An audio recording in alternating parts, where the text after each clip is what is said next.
Alrighty, it is time now for AP Physics. Even though we have absolutely no students here, we're going to move forward because that's what we need to do. So just a reminder that officially Monday there was going to be a quiz on Unit D, magnetic fields. Most likely that's going to have to move online. I'm figuring that out right now, but I just wanted to share with you as you prepare for that quiz. Remember, you should be working as if we were in class, that I've handed out to you 6 free response questions. That's what the document looks like. I will also post this on Google Classroom and or WhatsApp to make sure you have it.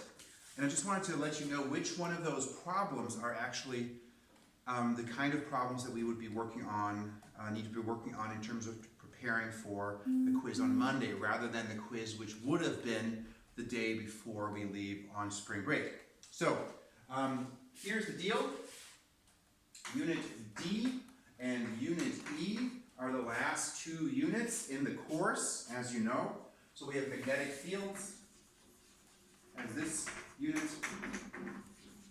and then as the last one we have electromagnetism.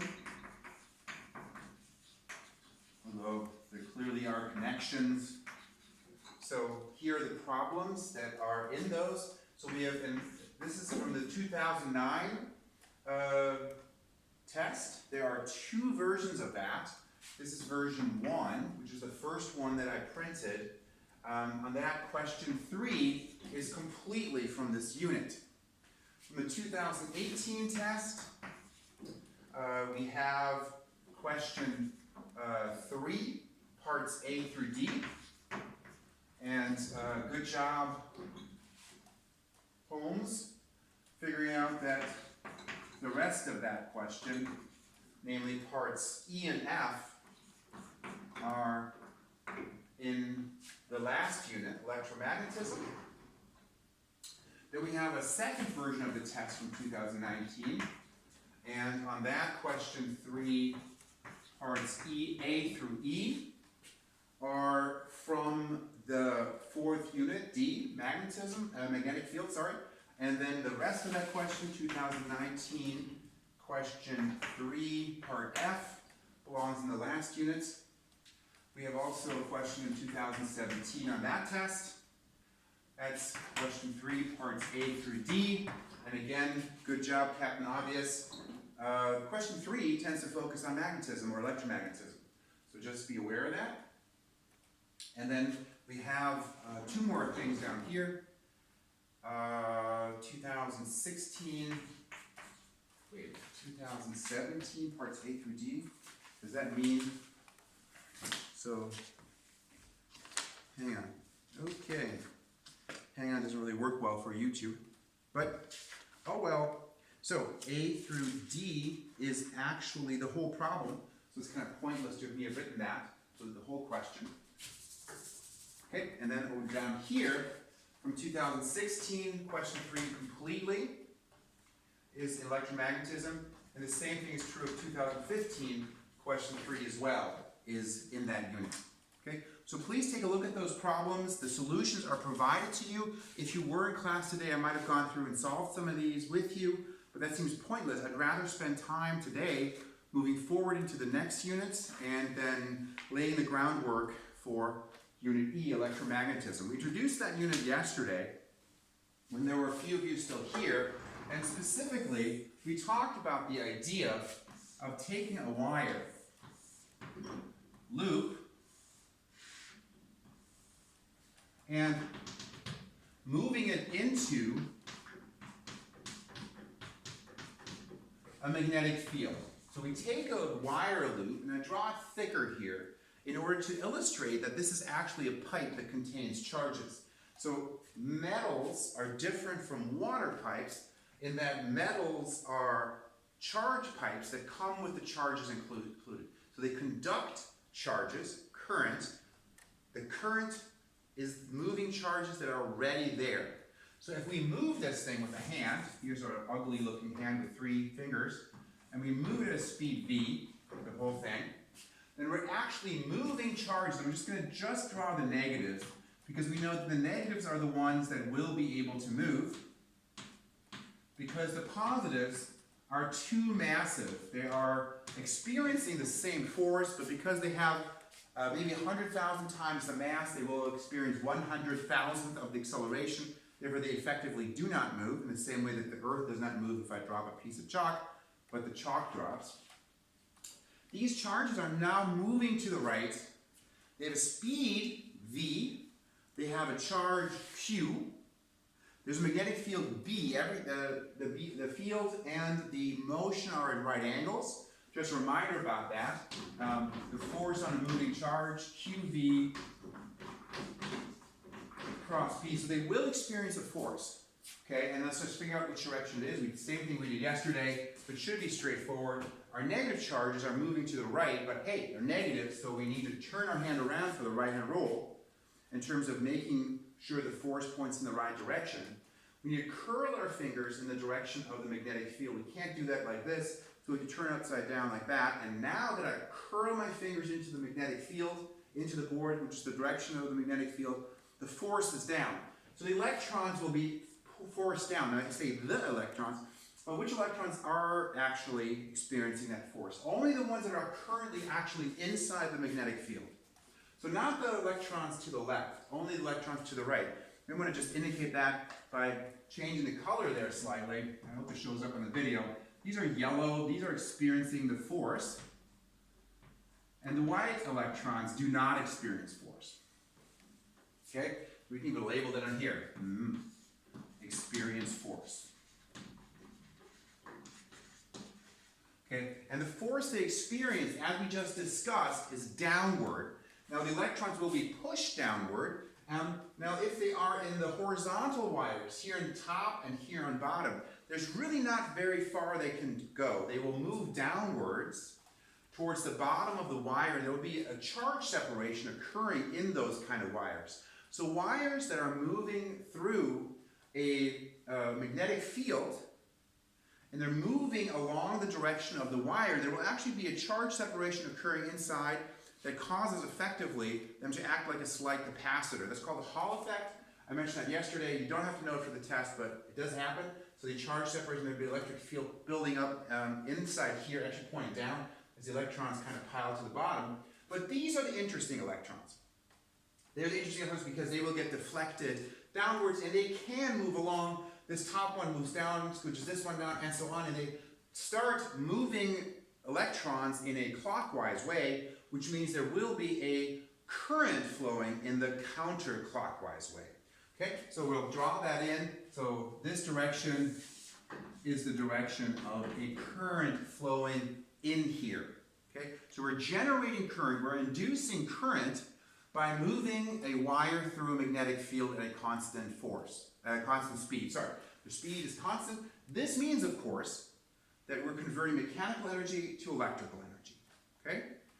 Which means we need to keep pushing. So in this case, there would be a tendency for, as we push this wire into this magnetic field, for there to be a resistive force. Okay?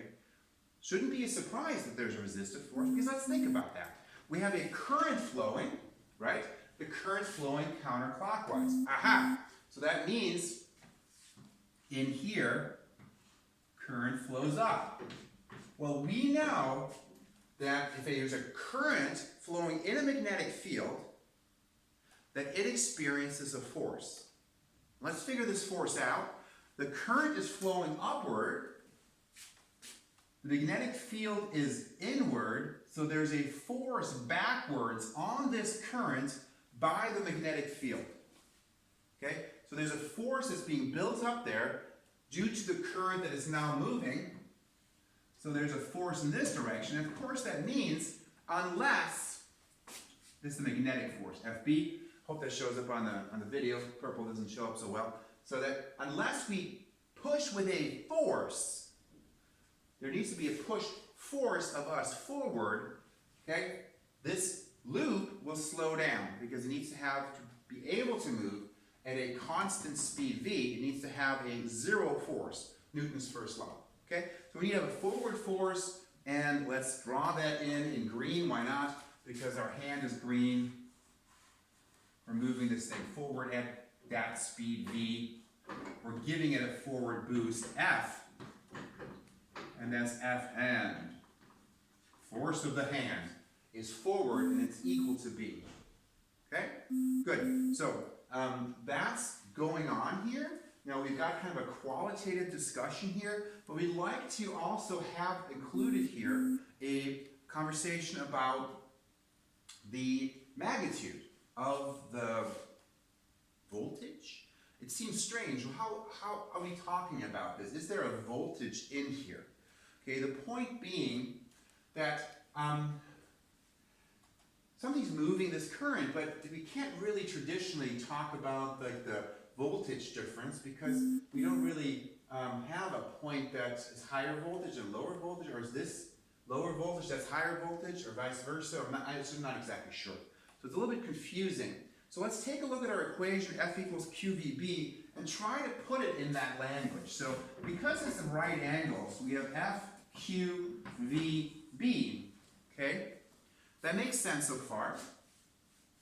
Now we'd like to also figure out how big the voltage, how big the energy is. Now just a reminder about this, it's going to be a little arm wavy here, that our voltage, delta V, right, that's equal to the energy change per charge. That's what that is. Okay, energy change work. Okay, all right, let's take a look at that. We got work divided by Q under that condition. Little arm wavy, that's okay. And work, well, that's force times distance. Now the question is, what distance are we pushing here? And it might seem a little bit, I don't know if it's counterintuitive or not, but how much we have to push here will depend on how long this side of the wire is. Because the longer it is, the more charges are being forced to move, so that will require more energy. So it matters how long this thing is right here. Let's give that a letter L. And now we're set to actually implement that in that equation. And if we look at F equals QVB and divide by Q and multiply by L, okay, so we're going to multiply by L, divide by Q, and on the right side we end up with F times L divided by Q, right? And on the left side we end up with V times B times L. Now this thing, so work done, okay, which is, okay, energy change divided by the charge. So this is kind of like a voltage, but it's not exactly the same thing. So we'll use this letter E because it's an electromotive force, even though it's not a force. Welcome to the difficulty of learning physics. So epsilon is the accepted letter for this. The idea that this is the kind of like a voltage, but it's a little bit different. Okay, so it's epsilon. The EMF is V times B times L. We can use that, and specifically that relationship that we have here, I think generally we write it like this, V times B times L, like this, refers to how much voltage is created in a loop that is being in a wire that's being pushed into a magnetic field. Now, again, the three factors being the length of the wire that is scooping up the magnetic field, the amount of the magnetic field, and how hard we're pushing this in terms of the speed. Okay, so V could be changing, then this would be changing as well. If it's constant, then E equals B times L. Also, we're doing this for a situation where this wire being pushed into the magnetic field is at a right angle. Okay? I like to think about this equation as what I call the snowplow equation to make sense of it. And just let me illustrate what that means for me. This is kind of like a snowplow that's being pushed along by some kind of truck or something. I'm the truck here with the hand.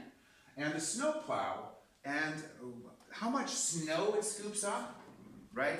Depends on three things. It depends on three things. It depends on how deep is the snow, B, how deep is the magnetic field, how fast are we moving with our snowplow, and what is the length of our blade at the front of our snowplow. If you factor those three things together, you're going to find out how much snow per time we're scooping up dependent on snow depth, magnetic field, speed at which we're pushing this thing, and the length of the blade in order to make this happen.